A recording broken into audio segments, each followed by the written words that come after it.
TV Fortaleza, a TV da Casa do Povo há 19 anos.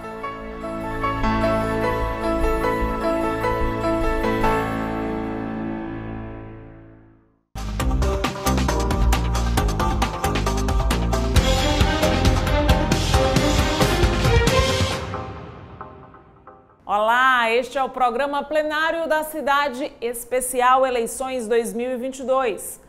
Por meio do voto, é possível ao eleitor escolher quem o representará em algumas das instituições políticas por um período determinado. Essa escolha deve ser feita com consciência e após uma análise das propostas do candidato e de sua viabilidade de aplicação, além do histórico pessoal e político desse candidato. Uma escolha que todos sabemos que tem impacto direto na vida de cada um de nós. Por isso, esse é um momento tão importante. Vamos então esclarecer algumas questões fundamentais sobre esse período, agora com o cientista político Cleiton Montes. Seja bem-vindo, Cleiton. Eu que agradeço, Clarice, estar aqui com você debatendo as eleições e o que realmente interessa nas eleições, que são os temas que estão ali na cabeça das pessoas. E realmente é um momento assim importantíssimo para todos, né? Só que algumas dúvidas ainda surgem e eu acho que a gente conversando, debatendo, as coisas vão se esclarecendo, né? Na sua opinião, Cleiton, quais são os grandes desejos e anseios dos eleitores neste período, neste ano? Bem, se tratando exatamente dos eleitores cearenses, né, porque cada estado tem a sua realidade, o eleitor cearense perdeu muita renda durante a pandemia, né? A gente vive uma economia da informalidade, nós vivemos com grande parte dos trabalhadores ganhando até 2 salários mínimos, então assim, a primeira grande preocupação do eleitor cearense é geração de emprego e renda, né? Assim, esse é o ponto fundamental, é isso que se aproxima das pessoas e das mais diferentes categorias. Você vê isso tanto daquele profissional que já está há muito tempo no mercado, quanto para o jovem também, que é o que é mais ameaçado pela crise econômica. Então essa seria a primeira grande preocupação. A segunda grande preocupação, isso não é novidade para o Ceará, é a questão da segurança pública, né? Segurança pública, violência urbana, que não está mais concentrado somente na região metropolitana de Fortaleza. Você tem a presença do crime organizado em cidades pequenas do Ceará, né? Com tráfico de drogas assim muito bem articulado e com as consequências que a gente já sabe. Então essa é uma grande preocupação do eleitor cearense, segunda. E a terceira é a saúde pública, né? Sempre se coloca como grande preocupação, porque apesar da gente ter tido investimentos em hospitais regionais do interior do estado, ampliação dos hospitais de baixa complexidade, dos postos de saúde, mas ainda há uma demanda muito grande por esse serviço, principalmente, aí é um ponto que aconteceu nos últimos 2 anos, muita gente que perdeu renda não conseguiu mais pagar plano de saúde. Então, você teve em cidades como Fortaleza uma queda no número de pessoas atendidas pelo plano de saúde e essas pessoas têm que ser atendidas em algum lugar. Então elas vão para o SUS e vão pressionar ainda mais por mais serviços. Então essa é uma terceira grande preocupação do eleitor cearense.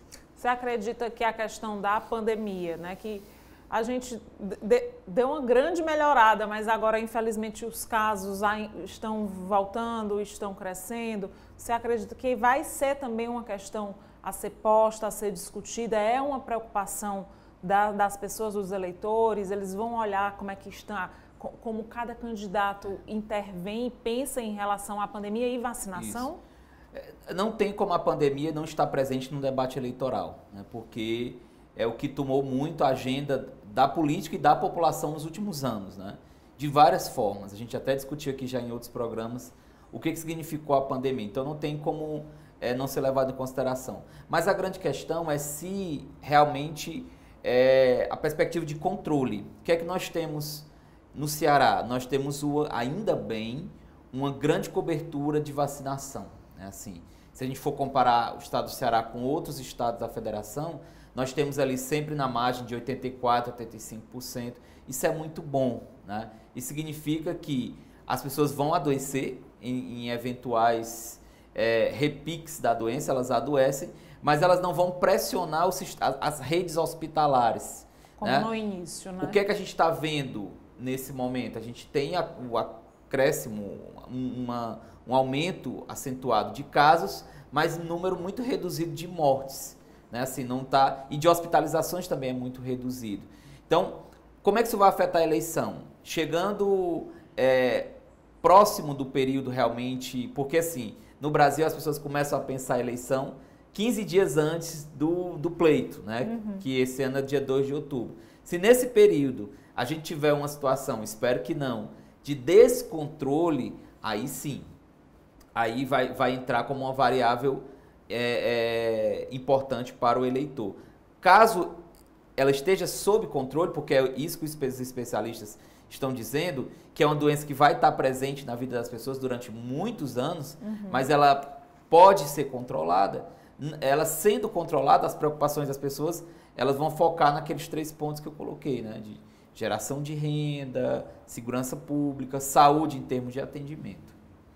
Cleiton, e na sua opinião, né, para a gente fazer uma avaliação mais ampla, qual a influência dos prefeitos e vereadores nessa eleição? Fortíssima, né? Assim, como é que faz uma campanha, né? Quem trabalha com campanha, quem está nos assistindo e já trabalhou com campanha majoritária, campanha proporcional de deputados estaduais, federais, sabe que, como é que você articula a campanha? Você tem que articular a capital interior. Como é que você se aproxima das pessoas no interior? A partir de lideranças, né? E quem são essas lideranças? É o vereador, é aquele que é prefeito ou ex-prefeito, aquele que é o opositor do prefeito. Então, assim, lideranças que já estão constituídas, porque o tempo é muito curto para você começar do zero, né? A pessoa que chega numa cidade do interior já no mês de setembro para começar uma articulação política, ela não funciona. Então, por isso que as campanhas, elas acionam quem já está lá e quem já conhece o povo. Por isso que os prefeitos, os vereadores, eles são, assim, as noivas mais requisitadas nessa disputa, né? Principalmente os prefeitos de cidades polo, das grandes cidades, que têm grandes eleitorados e, claro, que tem grande poder de influência, né? Porque o prefeito, ele tem sob seu comando toda a máquina pública. Então, você tem ali servidores, profissionais terceirizados, contratados, e você não está falando só de pessoas individuais, está falando de famílias. Então, os prefeitos, eles têm uma influência, isso já de algum tempo, eles têm uma influência fundamental, tanto é que, para governador do estado, ganha a eleição que consegue mobilizar o maior número de prefeitos. Isso desde a redemocratização. Deputado estadual, deputado federal, quem é, se você for pegar as listas dos eleitos, das últimas eleições, quem ganha a eleição? Quem consegue ter o maior número de apoio de prefeitos, de vereadores. Funciona dessa forma. A gente, inclusive, vê alguns políticos, né, que você pergunta, vai se candidatar, vai estar disputando? Não, mas estou apoiando. Isso, então, eles apoiam mesmo encaram mesmo como um trabalho, né? Isso.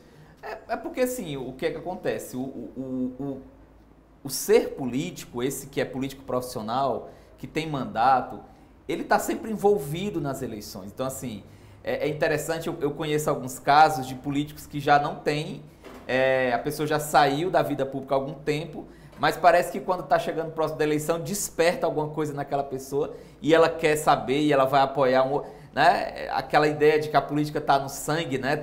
É uma força. Então, assim, aquelas figuras que não vão disputar algum cargo agora em 2022, elas certamente estarão apoiando uma figura ou outra, ou vão estar articulando, porque a sua eleição está muito próximo também, né? O formato de eleições no Brasil, esse formato de 2 em 2 anos, então, assim, a pessoa que está hoje, por exemplo, um prefeito ou um vereador que ajuda um deputado, que está colaborando com o deputado, ele está pensando também na eleição dele daqui a 2 anos. Então, assim, quando for na eleição dele, na reeleição dele, para prefeito, para vereador, aquele deputado vai fazer a diferença. Então, E aquela população também, aquela comunidade que ele trabalhou apoiando. Claro. Né? E é uma espécie de teste de popularidade. Assim, alguns vereadores já me disseram que existe um teste de popularidade. O que é o teste de popularidade? Você tem um vereador que é muito votado numa determinada região de Fortaleza. Aí ele apoia um candidato a deputado estadual. Então ele vai ver como é que está o apoio dele. Se naquela região de Fortaleza as pessoas votam. Ali é um termômetro interessante para a disputa daqui a 2 anos. Se ele realmente tiver o apoio, se as pessoas que estavam ali naquela região votaram no candidato dele, significa que ele está fazendo um mandato, que as pessoas estão acreditando no mandato dele. Se não, já acende o sinal de alerta. Já passa para outras estratégicas, fica né? Difícil. Exatamente. E a importância da eleição nacional, ela vai influenciar também aqui? Pronto. O que acontece? A gente sempre aprendeu a trabalhar as eleições locais com variáveis locais, ou seja, assim, aspectos do Estado influenciam a eleição do Estado. Só que nas últimas eleições, a gente pode pegar, pelo menos desde 2016, fatores nacionais influenciam também sobre fatores locais. Pelos candidatos que estão na disputa, são candidatos que têm renome nacional, né? Pelos partidos que estão envolvidos. Então, assim, aquilo que for decidido, a estratégia que for desenhada no Diretório Nacional dos Partidos vai afetar a eleição aqui no Ceará. E o resultado da eleição do Ceará também vai afetar aquilo que estiver sendo discutido a nível nacional. A gente já vê isso, essa formatação, ela já tá posta, e já está posta praticamente desde o ano passado. Cleiton, é impressão minha ou esse ano parece que as eleições elas vão ser mais acaloradas, mais intensas? Todo esse processo. Vão sim. O que acontece? A gente está num clima quase que de fla-flu, né? Assim, de emoção, a flor da pele, aquela paixão. Então, assim, nós vamos ter uma campanha extremamente acalorada, principalmente para os cargos majoritários, presidência e governo do Estado, no Ceará todo. Isso, por um lado, é bom, que envolve as pessoas participam. Por um outro lado, de certa forma, é algo ruim, porque quando você deposita muita paixão, muita emoção, acaba que deixando de lado as propostas, como você leu agora no início do programa, a ideia de você pensar um candidato a partir das propostas dele. A razão fica meio de lado. Porque você cria torcida. Como time, né? Isso, que o time pode estar ruim, mas você ama aquele time e vai até o fim. Você tem uma torcida. Eu torço pelo aquele cara, pelo aquele candidato ou candidata, e eu quero ir até o fim com ele. Então, eu não estou vendo o que é que ele está fazendo. Ou o que ele não fez, ou o que ele não apresentou. Eu estou na torcida. E torcida, como eu disse, ela é boa, ela é interessante porque ela anima, ela mobiliza, mas ao mesmo tempo ela foge do sentido inicial de uma eleição.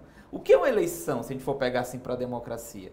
A eleição é pensar os próximos anos, administração pública. Então, assim, o que é que vai ser a educação nos próximos anos? E por que isso é decidido nas eleições? Porque a gente trabalha com um arranjo, com um modelo político em que essas figuras elas vão estar no manejo dos recursos.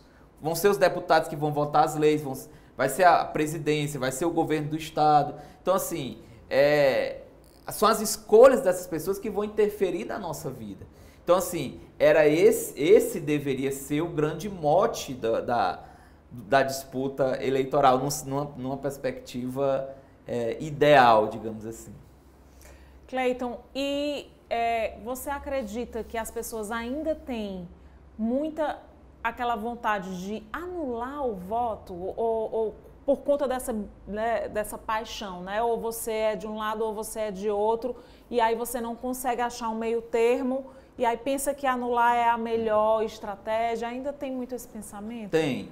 Nas 2 últimas eleições em Fortaleza, 2018 e 2020, nós tivemos um acréscimo de votos brancos e nulos, né? Assim, pessoas que votam, por exemplo, no segundo turno da eleição para prefeito aqui de Fortaleza, os votos brancos e nulos bateram um recorde, né? Assim, muita gente que não se via representada pelas opções que estavam colocadas ou queriam realmente protestar, né? A pessoa quer protestar com relação a... Não tem um bode ioiô para protestar, não tem um bode ioiô, então ela protesta da forma que está punível, né?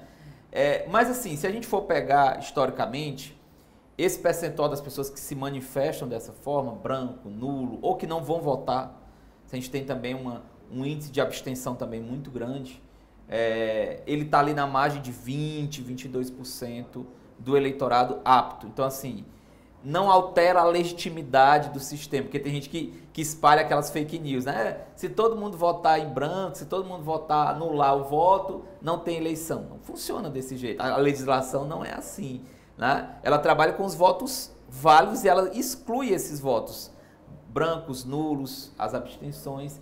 Então, assim, o que eu digo, eu gosto muito de frisar, que é muito importante a participação das pessoas, né? Assim, na política não existe vácuo, não existe eu me ausentar e de certa forma as coisas funcionarem. Quando você deixa de opinar, de discutir, alguém discute por você. E muitas vezes é da forma que você não quer. Então, assim, esse movimento de negar a política, de negar as eleições, de generalizar tudo a mesma coisa, todos eles funcionam da mesma forma. Quando isso acontece, isso prejudica as eleições. Então, é um convite que a gente faz, a gente que trabalha com análise, acho que a imprensa também está sempre fazendo essa abordagem, a justiça eleitoral, que as pessoas se envolvam no processo. Procurem conhecer, procurem ter uma ideia sobre os candidatos, sobre os partidos, sobre as propostas, até para que elas possam influenciar outras pessoas, né? A gente tem algumas influências negativas, mas também tem pessoas que se interessam. E hoje em dia, com a internet, Clarissa, hoje isso é mais fácil. Então, assim, você pode, quem está aqui nos assistindo, você pode ter o histórico do seu candidato.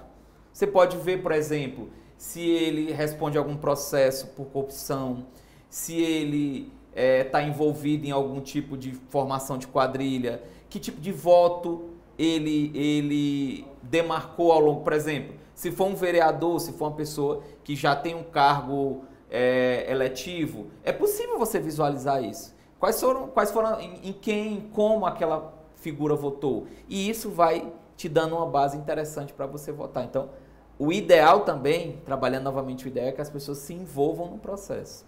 É isso que eu ia te perguntar. Mais dicas assim para quem... tudo bem, eu fui apático até agora, mas a partir de agora eu vou tentar participar e tudo. O que eu devo prestar atenção, Cleito, na hora que eu começar a ver mesmo os discursos, a escutar o que cada um está falando?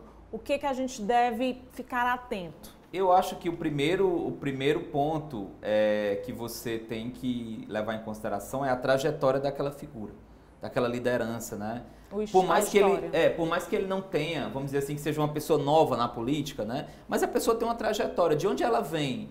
É um profissional liberal? É um médico? É um professor? Um jornalista? Um sindicalista? O que foi que aquela pessoa fez? O que foi que ela produziu? Qual é a luta dela? Para você entender até que ponto aquilo tem afinidade com você. Então, eu acho que esse é o primeiro ponto.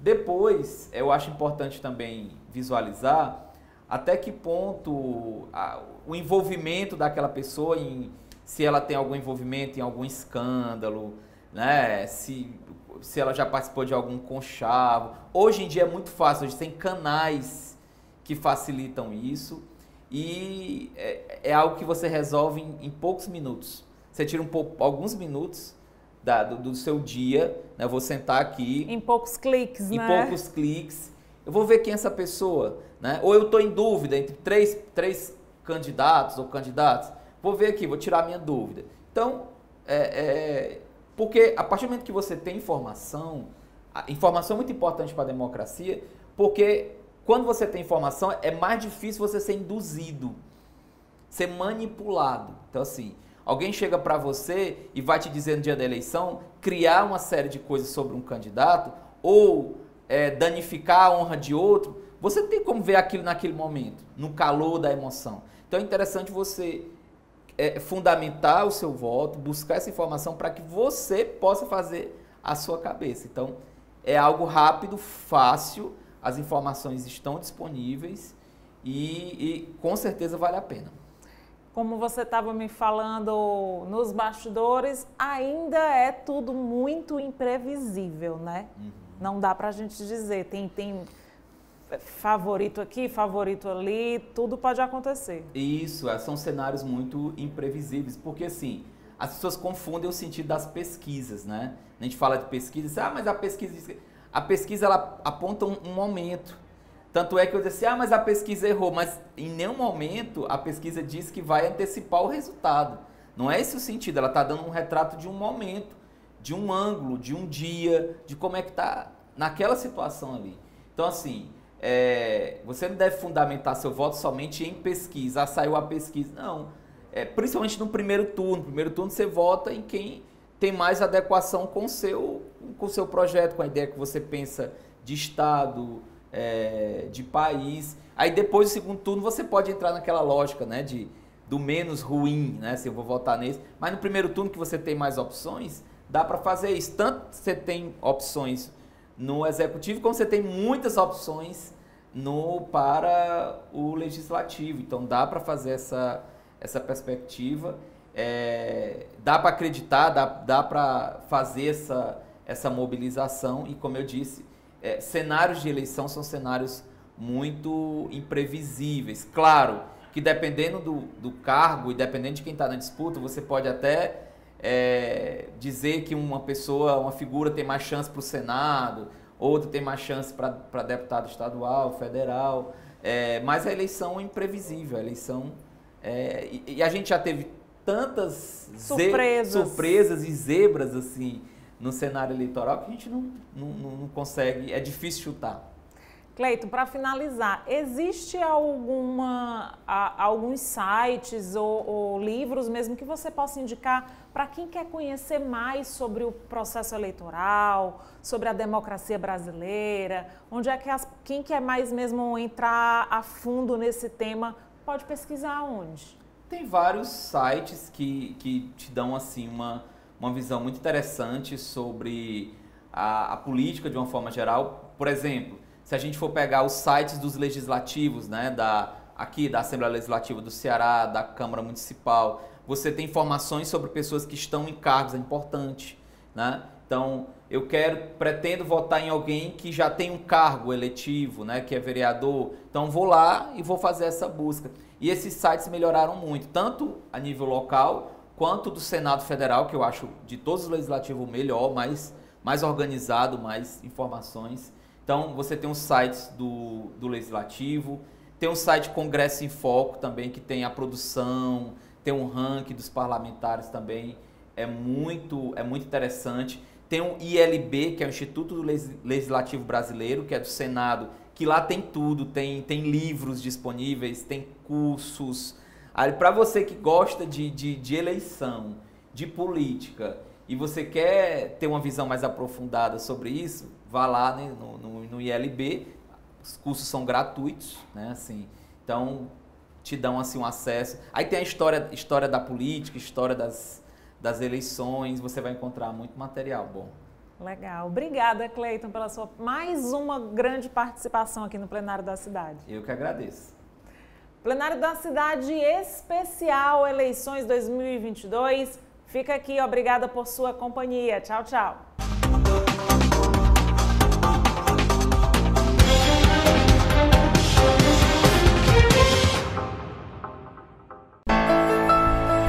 TV Fortaleza. A TV da Casa do Povo há 19 anos.